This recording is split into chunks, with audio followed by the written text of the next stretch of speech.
the biggest thing you can do for yourself is create space so that you can manage your emotions, you can move through them. The biggest thing you can do is be intentional in how you respond and not react, because reacting means we're not giving ourselves the space.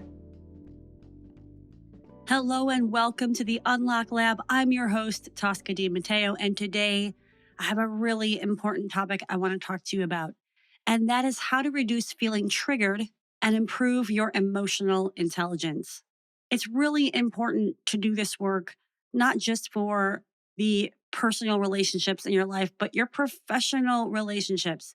We all get triggered at work, and how we react or respond to those triggers can change our entire trajectory within that workplace. There's nothing, I think, more impactful than how we shift this and how we react to this and how we build this muscle of emotional intelligence. So I'm so glad you're here. I think it's going to be a real unlock for you. Before I get deep into it, though, if you're new to the podcast, welcome. I'm Tosca DiMatteo, and I am your host, and I'm a keynote speaker.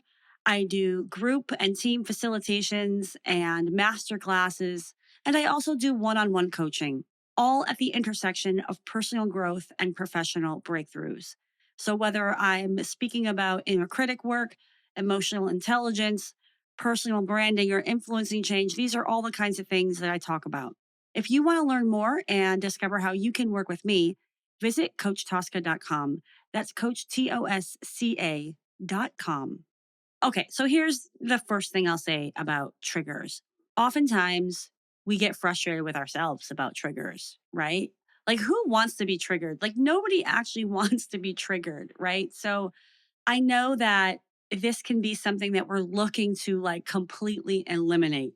And I would say that first and foremost, the intent with trigger work is not necessarily that we never get triggered again. I think that's probably an impossible bar to set. But I think rather the goal is, how do I recover more quickly when I'm triggered? And also, how can I get triggered less? And that piece of getting triggered less is by doing the work of recovering more quickly. So I'm going to give you some real practical tips on this episode. I'm also going to share a few stories because I think the stories are important to bringing to light what it looks like when we're triggered. I also want you to find more acceptance in this because it's such a human thing to be triggered. And I want you to find more compassion for yourself because this is what I say. We absolutely cannot prevent how we feel. What we can do is make the choice about what we do next. So it's not your fault. It's not something you have to fix about yourself when you get highly triggered. The work for you is to figure out what's the next thing you do after you have those intense emotions. I'm going to start off with an example of me being triggered. And I share this example because it also it's a bit extreme because I realized after the fact that it wasn't just a trigger, it was actually a bit of a PTSD response. There was a situation where I felt like I did something wrong. So the trigger was somebody basically telling me that I messed up. And let me tell you, my nervous system was so out of whack. I had that pit in my stomach feeling. My heart was literally racing. All I wanted to do was fix this thing. I wanted to fix not just how I felt, but I wanted to fix how I was thinking the other person felt. And I wanted to fix this so bad that I rushed to apologize to this person before I even truly paused to digest what I was feeling or to even really look at the situation and see, did I do something wrong? Am I to blame? What was my actual intent? All the things. So I just immediately placed blame on myself for this situation. And I profusely apologized, right? Like I was overdoing the apology. And, I said that this was kind of a PTSD response. And I say that because I was triggered for days. Now, remember, I do this work all the time of addressing my triggers and the inner critics that come up as a result. But this was next level. And when I realized, like, I couldn't believe, I was like, oh my gosh, this thing is like lingering and like I'm dreaming about it and I'm stressing about it and I couldn't sleep and all this stuff. And I realized really at the core of what was happening was my abandonment wound was triggered. Now, of course, the other person involved in this had no idea about my wounding, right? But at first, I was kind of beating myself up and saying, oh my gosh, I can't believe I had this massive reaction. And once I realized, oh gosh, this was actually more of a PTSD thing, and I could find more compassion for myself, more compassion for, oh, wow, like this makes sense. I understand this. And of course, this is my body naturally taking over and trying to protect me and all the things. And, once I could see this, I was also like pissed at the way I reacted, which was essentially giving all my power away. Because what did I do, right? I over apologized. I took all this blame when in fact, in this situation, what I was trying to do was help. So I had to bring back compassion and forgiveness for myself for that too. Forgiveness that I over apologized and gave my power away in that situation. I say this for a couple of reasons, right? First of all, when our trigger is really, really outsized, it's probably something from deep in our past that was just really big at one point and it's surfacing. It's a beautiful gift. And I know that that's might be a hard pill to swallow, but triggers are gifts because they show us where our personal growth work is. They show us what's left to heal, what's left to look at, and what's left to identify what do I need to do differently moving forward. So, next time you're triggered, rather than get pissed, maybe you just say thank you. Thank you for this situation. Thank you for the other person for bringing this up in you because it's giving you an opportunity to become even stronger and more emotionally intelligent. Now, this example I just gave you was a clear example where I could see it was really about me, right? Where, oh my gosh, I take responsibility for how I responded to that. But oftentimes, our first reaction is to blame other people for how they make us feel. So, before placing blame on others, before telling yourself that life isn't fair and this other person was so wrong and such an asshole and all the things, you got to start with yourself. And I'm not saying that maybe the other person wasn't an asshole, but before you start identifying the challenges with the other person's behavior, you really have to look at yourself. You have to tap into what you're actually feeling. And we want to bypass that. We just want to say, this other person did me wrong and they owe me an apology. And oh my gosh, like what the heck? I can't even believe this other person. And when we do that, we're often not even stopping and saying, well, how did this situation really make me feel? And look, it may not be possible to do in the moment, but part of building your emotional intelligence skill is about giving yourself time to feel the emotions that come up for you. And whether you can do it in the moment or not doesn't matter. Whenever you do it, it's just about doing it. You have to give yourself the time and space to do this at your next possible opportunity. That's what I would say. So maybe it's at the end of the day, maybe it's the next day, but whatever triggered you, you really need to let yourself feel how that made you feel. And I'll give you another example of this from my own life. Yeah, I recently wrote a newsletter about a triggering experience that I had at a networking event. And by the way, if you want to receive my newsletters, just sign up at toscadimatteo.com/newsletter. And that link is also in the show notes. But I wrote about this triggering experience, and it took me about a day to move through the emotions. I had to let myself feel what was coming up, and what was coming up were emotions not from actually the present moment, but they were coming up from the past. And that's why they were so outsized versus what was happening in the moment. And look, in the moment that I was triggered, in the moment that I was feeling emotional, I really wasn't in a great position to just let myself feel that because I was at a networking event, right? And I wanted to like move through the networking event, right? I didn't want to like stop myself, say, okay, I got to go process this trigger. No, I put it on the shelf a little bit. But as the newsletter kind of described, as soon as I got in the subway, you know, tears started flowing. But my point being, when we're triggered, sometimes what we need to do is give ourselves the grace and space to feel these feelings and process them before responding.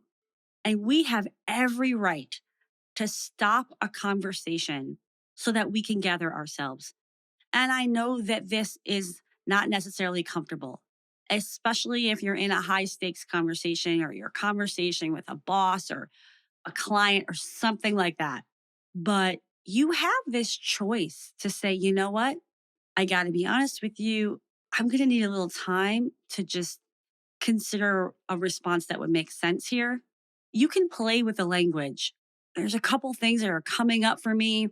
And, to really make sure I'm responding in a healthy way, I'd love to just take a break here and come back to you later or come back to you tomorrow. Right. So there are ways that we can give ourselves this grace and space that I think other people would happily provide, especially when you position it in a way, for example, that's like, you know what, I want to make sure I'm being honest and fair and true here. And to do that, I'm just going to need a little bit of time. Would you be okay with that space that I need before responding to you? Something along those lines. Imagine if somebody said that to you, you'd probably be like, yeah, that's fine. I want to make sure you're responding fairly too, This also reminds me of something that happened early in my career. It's still very vivid in my mind, even though, again, it was early on. I was in a meeting, I was with basically a boss or somebody who was basically responsible for me in a way in my day to days. And we were on a call with some outside person, some outside company slash party. And I felt super disrespected by this boss. I was so hot and heated. Now I was young, right? And like I knew saying something on this phone call wasn't going to make any sense. But I also didn't know what to say or didn't say anything immediately following that meeting. And I went home and it was just one of these things that I knew I had to address directly with this manager because I wouldn't stand for feeling disrespected. And I also knew that it's my responsibility to let him know how he impacted me in that moment. At least I could say if it happened again that, hey, like I let him know this wasn't okay with me, and go from there. So the very next day, I came in and I had that conversation with him and I was in a more grounded place, right? I wasn't in that emotional high space, but I was still, very much impacted, right? I knew that it was upsetting to me. So it was in that kind of more healthy, balanced place of like, yep, I know what emotion is there for me here to tap into to make sure that I'm communicating the gravity, but I'm also not going to fly off the wheel because I gave myself time to determine what it is that I really wanted to say. What did I need him to hear? And what did I need to get off my chest to honor myself? Just to close out that story, he really had no idea. He actually had no idea that he was being disrespectful. Like his self-awareness was not there. He was very apologetic. And not only did he say so, but he also took some actions immediately after that really showed me that what he said and how he made me feel wasn't actually what he thought of me or my abilities or my talents. And that's a great success story. And I'm not saying that they will all go that way, but to manage your triggers is also to manage your own self respect. It's also to honor what you need in moving through that trigger. And sometimes what we need to do is more of that inner work and it's less about maybe voicing, But sometimes it is about voicing and standing in our power and standing up for ourselves. But in doing this work and practicing this work, you will come to understand the nuances of situations and what you need to be able to move through it and where you might want to make different choices than you've made in the past. Maybe you have a long history of, for example, standing up for yourself and being aggressive and or being passive aggressive, and maybe in doing this trigger work and building your emotional intelligence muscle, maybe you realize that every battle isn't worth fighting, that maybe part of the work is to not take things personally and to not give it more energy than it deserves. But it's very individual and it's very situation based. That's why every situation is different, which is why give yourself space and grace to understand what the moment or the situation needs. There may be times when you're triggered and you decide, for example, I'm going to have this conversation, right? I'm going to stand up for myself. And oftentimes, when these triggers feel really big, it's because they've been building, right? It's because this person has done things repeatedly that upset us. And maybe we've moved through the emotions, but sometimes it can be hard to move through and get to the other side because, for example, we haven't stood up for ourselves. And we can easily become a lawyer in these situations, right? Where we're like, look, I need you to know you did this thing. And then you did this thing last week. And 3 months ago, you did this thing. And then 3 years ago, right? And we can be building our case. And that can be really dangerous because then we become defensive and we become the prosecutor as opposed to the person who wants to clearly communicate about a behavior or an action that deeply impacted you that you want them to know about in hopes that it doesn't happen again. And going back into the historical references are probably not going to be the most helpful thing. Why? Because then you're going to put the other person on the defensive. Now, it doesn't mean you can't bring up those things if they're like, well, what, well, that was just one time. And you're like, well, no, actually, I have some other examples, but if you need to hear them, I'll share them. But this really does exemplify what I'm talking about. So, how do we stay out of this? Like, how do we stay out of this, like engaging the other person in a way that is going to put them on the defensive and not going to be as constructive, that might prevent them from actually hearing you? What you do is in that work of feeling your feelings and in that work of identifying what is it I need to do for myself to move through this, you identify like the one thing, maybe two, but let's just go with one thing that you want them to know and how it impacted you. And that can help you stay very focused and not go off on tangents that aren't going to help you. It's like, I need you to know this one thing, and this is the impact it had on me. And what I love next time is for this not to happen. But by focusing on that one thing you want them to take away, you can have a much clearer conversation and you can stay out of persecution mode and blame mode. And that will give you a better chance at the person actually hearing you. I'm not gonna lie, sometimes I don't follow my own advice with my husband, right? Like, I'll be like upset about something, and then I'll be like, and you did it last week, and you do it all the time, and all you do is this thing, and blah, blah, blah, right? And I get off track. So I'm a work in progress on all of this as well. To be honest, this counsel that I'm giving you is also really relevant for having conversations for performance reviews, right? It's like we have to be specific when we give people feedback, not speak in generalities. We have to help people to see what's okay, what's not okay, so that there's a better chance of them responding differently the next time. Part of this conversation about triggers, right, is having difficult conversations if we need to have them. And oh, by the way, I do have an episode on difficult conversations on this podcast. But first and foremost, as I mentioned earlier, we have to take ownership. We have to take the ownership of how we've acted when we're triggered. Like if you did burst out and if you did react without being able to process first, again, I'll just ask you to be compassionate with yourself. Yeah, like you reacted in that way. You're only human. And yeah, you want to do that less. So you're working on doing that less. And you know what? You can always go back to that person and take responsibility and apologize. I'll give you another example. Years and years ago, I had a business coach, and bless her heart, she held a lot of emotion for me in that stage. And in one of our sessions, I was triggered big time. So much so that I hung up and like, this is so unlike me. Like, never do that. It was not okay. And I had to deeply understand, wow, how was I so triggered that I was that disrespectful? And why was my nervous system so out of whack that I couldn't even stay with the conversation in the moment? I realized that she had said something to me that used to be said to me over and over as a kid. You see, I had a lot of speech therapy as a kid because people couldn't understand what I was saying.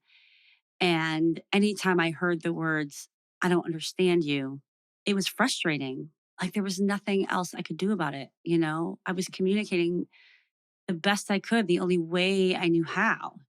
And so in this conversation with my business coach, the trigger was really around hearing those same words. I couldn't make the connection in the moment, but I was like, "Oh my gosh, this is this deeply held like kind of wound about not feeling understood or not feeling heard or all of those things." I had to go back to her and I said, I am so deeply sorry. Like this is not who I am. How I reacted was not who I am. It came from a very deep wound that I had and it's not okay. Will you accept this apology?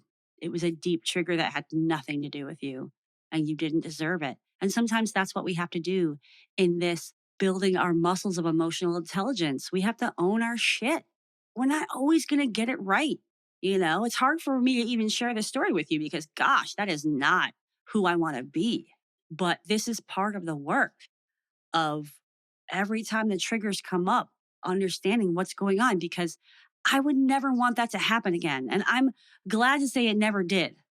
And it's been years because I was like, man, I really don't want that to happen. So I had to really look at myself and understand what was going on and what I can do differently next time so that I don't have that same response, even if I am triggered in a big way. And the biggest thing you can do for yourself is create space so that you can manage your emotions, you can move through them. The biggest thing you can do is be intentional in how you respond and not react. Because reacting means we're not giving ourselves the space. Consider the other person's perspective in whatever happened. We get so lost in our own world and our own emotions and our own thoughts that we're not actually considering what was another possible intent that they had. Because I'm telling myself a story about this malicious intent, and maybe that wasn't it. And this brings up the point of like our triggers are what gets our inner critics involved. And that makes the whole situation worse because we're triggered. Our inner critic comes in because they're like, oh, we've got to protect her. We got to protect her from feeling this way. We don't want her to feel this way, him or her, whoever, right? And so this inner critic is going to get really loud and show up big time. And that can be dangerous because the inner critic could be telling us stuff like, they don't care about you, stay away from them. And if we take action from the inner critic narrative, we're going to do ourselves a huge disservice. So that's why we have to come back to intent.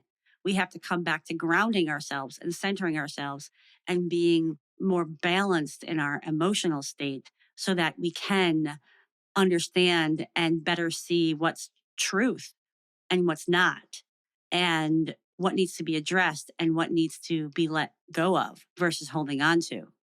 A lot of the resistance to feeling the feelings is due to a big myth that people have, a big misunderstanding about this work of feeling your feelings, that people really are afraid that you're going to get stuck in those feelings. Like those feelings are going to consume you. You're never going to be able to get out of the sadness or the disappointment or whatever that thing is. And I'm here to tell you, in my lifetime of experience, you will not stay in that.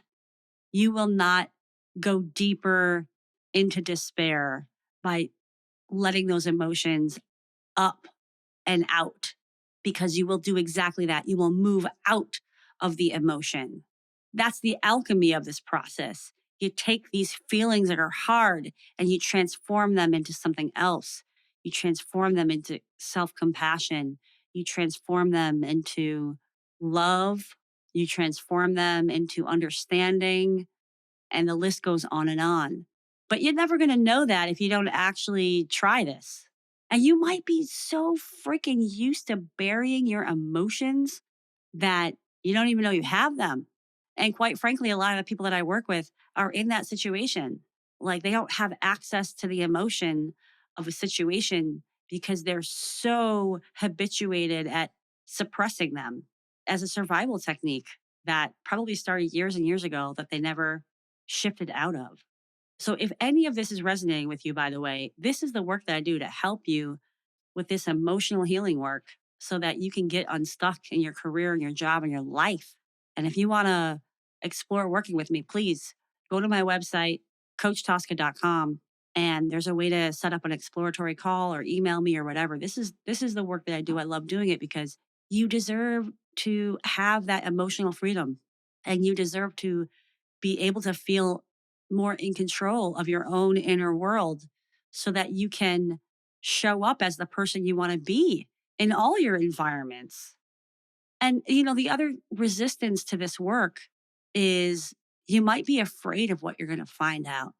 You might be afraid of what you find out about yourself or about others. There are certain emotions that we just are afraid of having. Anger is one of them. And I believe all emotions serve us. They're our greatest teacher. Like I said, they show us where the work is.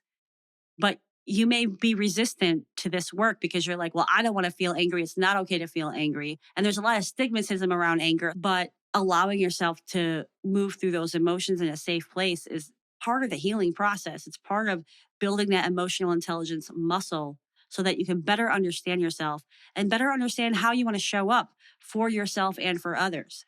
And I think the other kind of resistance to this work is, well, if I really sit with myself and okay, I take the ownership for how I am emotionally impacted, but then I see, oh, but these other people in my life or the other person in the situation, wow, I can't believe they acted this way. That can be really hard too to discover because you may have been living in some illusion about who these people are in your life. And when you do this work, you may realize, oh my gosh, I see the truth. Like the truth is, this person really doesn't respect me. And that can be hard to see because maybe we've been living in the illusion of this person actually cares about me. But no, actually, maybe we've just been manipulated. And so doing this work to really sit with what's mine, what's not mine, what's here to let go of, what's here to stand up to, where do I have to have difficult conversations with myself, with others? How do I make this space to actually do this work? Right? Like, this is all part of it. And I'm telling you right now, it is all worth it. And there's a reason why they call this the work, right?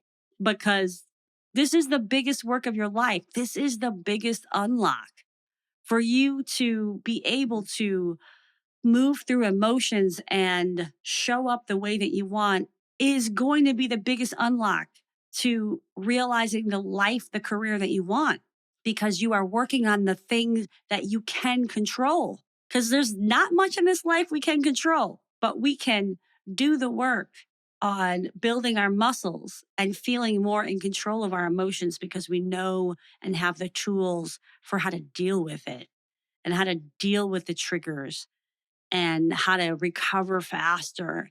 And then what happens is we recover faster and we're doing the healing and then we experience triggers less.